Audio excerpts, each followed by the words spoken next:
If you're thinking to make a move to the state of Maryland, you might want to watch this video before you book that ticket and come and move to Maryland.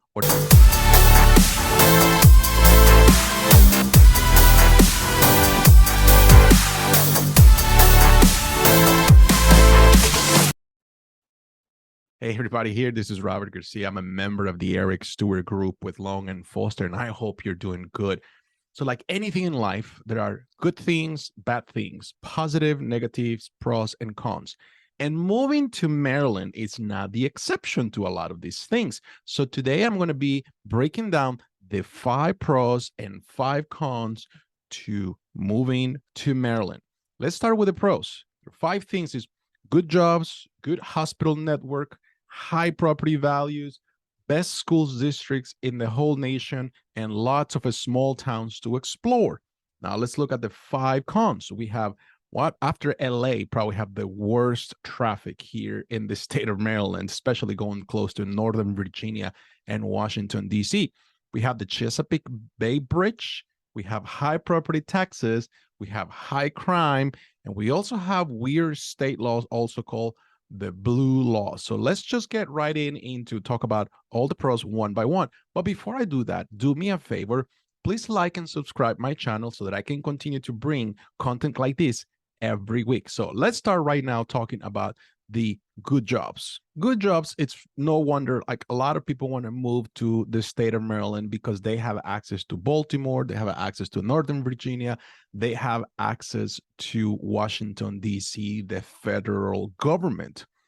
Also, the state of Maryland boasts one of the greatest median household incomes versus other states in the county, and that's about $80,000 per year per household. So this is one that makes one of the most wealthiest states in the United States, which is a great thing if you're looking to make a move here. Remember that with the federal government, we have a lot of service-oriented jobs that are openings every day. You can just go to any of the websites of the federal government and you'll see there are jobs openings all over the place. So that's always a good thing. Then we have technology. There's a lot of technology jobs here in cities like Columbia, Baltimore, Fort Meade, and Frederick. Lots of technology companies that are right here. And for the people that live in West Virginia, commuting across the border to Maryland, it's a piece of cake, not a big deal. We also have a lot of pharmaceutical companies in this area that are bringing a lot of jobs for high pay executives in these areas. So another great reason is because we have a very good hospital network. Yes, there is a bunch of hospitals in this area that you can go and visit. We have Johns Hopkins, Shady Grove Adventist Hospital. We have George Washington University network of hospitals. You name it. There is all kinds of hospitals in this area, large, medium-sized, small-sized hospitals. They are all over here so that you can ensure yourself that you have access to the best physicians and doctors, nurses out there when you move to this area. This in comparison to some other states that are like, let's just go right in West Virginia. A lot of people sometimes in West Virginia, they have the immediate care doctor assistant type of access, but they don't have the equipment and advanced technology for somebody maybe needs a cancer treatment, a tumor treatment, then you can move them all over here, Suburban Hospital and so on. So that's one of the best reasons to probably consider Maryland because of the hospital networks that we have. So we also have high property values, and that can be a blessing or a curse. Let me tell you why. Because with a lot of good neighborhoods and a lot of good property and real estate, the appreciation, it's pretty obvious that it is going to go up and up and up in value.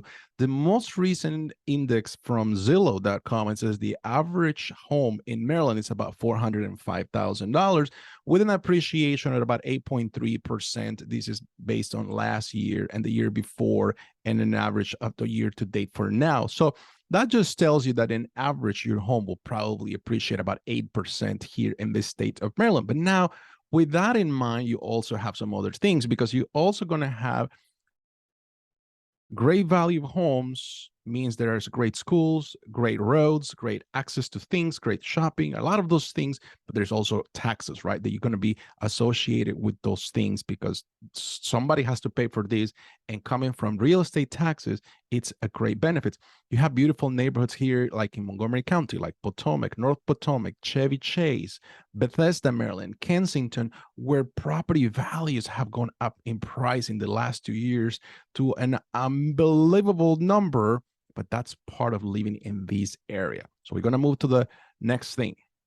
So another pro is the schools. You have great schools in the area because Maryland has one of the best private and public school networks in the whole nation that provides the students with the knowledge and skills they need and for those high-paying jobs that they will be securing in the future. According to U.S. News, the state's K-12 schools and higher education institutions both rank in the upper 1/3 versus 50 of the United States. Furthermore, the state has dozens of colleges and universities to choose from, such as the University of Maryland in College Park, Johns Hopkins University, and St. John's College, and you name it, and so on. So that's a great reason. If you really, education is something that you're concerned about and you want to have access, like hospital access and education, you should probably consider the schools that we have in the area because they're one of the best schools, public and private, no question about that. You're also going to have access to small towns, to the different things that people can do this. And for that, you're probably going to have to go to the eastern side of the Chesapeake Bay, where you will see a lot of the small towns that they still keep a lot of their roots and traditions. Let me give you some names. Berlin, Snow Hill, Cambridge, Tacoma Park, Thurmont, Oakland are some of the towns in this area that you can come. You can go also to Hagerstown. You can also go to Frederick, although Frederick is seeing a lot of development, but they still keep that true American colonial brick and mortar homes traditions that you can make you feel like you're going back in time when you're walking the streets of these small towns. Okay, enough of the good news. Now let's just look at the other side of the coin, right? You have to flip it and see the other side. One of the worst things to live in Maryland, it's traffic. It really sucks, traffic around here. Probably after LA, we probably are the number 2, maybe number 3 in the nation with bad traffic. I mean, just to move around Washington, D.C., whether you come from Montgomery County or Northern Virginia, it's probably a good 60 to 90-minute around in traffic that we're just going to be sitting. You're probably going to hate it, but that's just the reality. Traffic really sucks. If you want to go and cross the Bay Bridge in the summertime, be prepared to sit on traffic for about 90 minutes, if not 2 hours. There's always construction. There's always delays going to Baltimore. Same thing happens.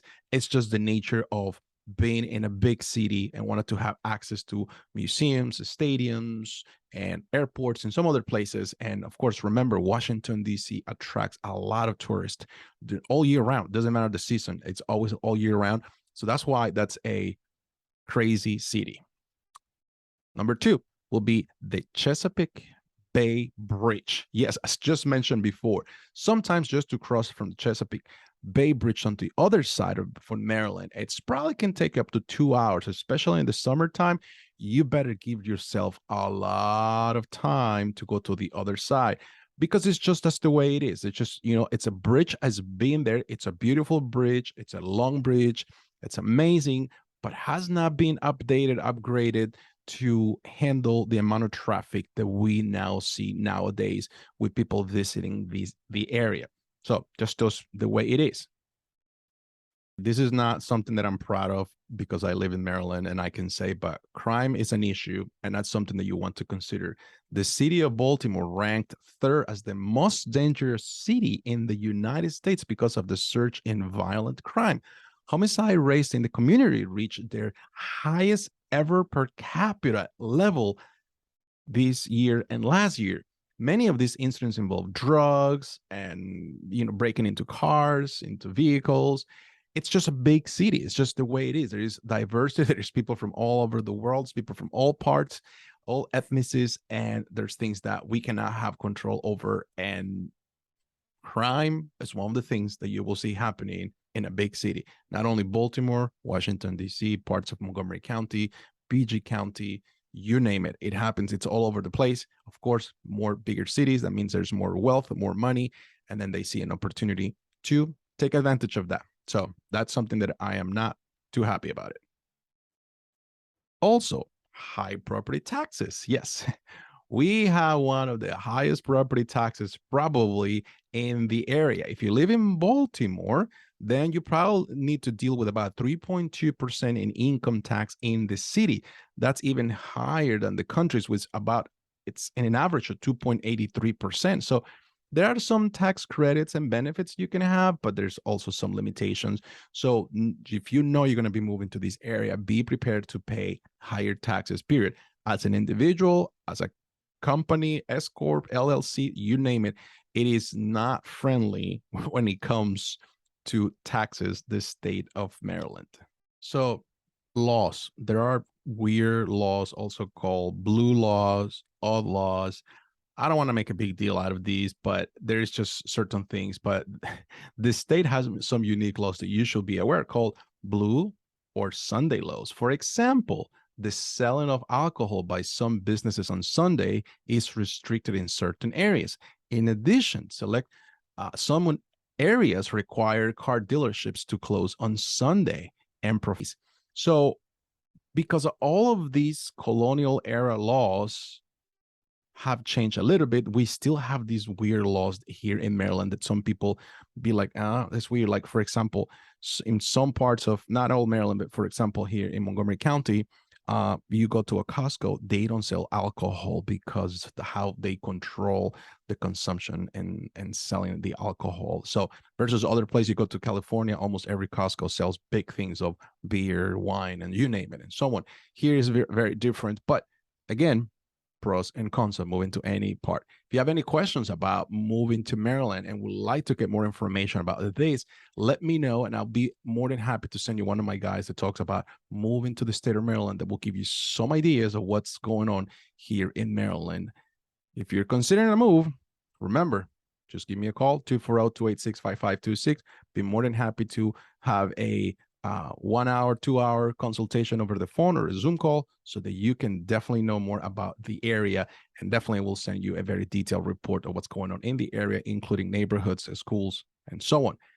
I think it's enough. Probably gave you a lot of information today. Thank you very much for tuning in. I really love you guys coming to my videos, liking the videos, sharing the videos, subscribing to my channel so that I can continue to deliver them to you every week. Thank you very much. Have a great day. Bye-bye.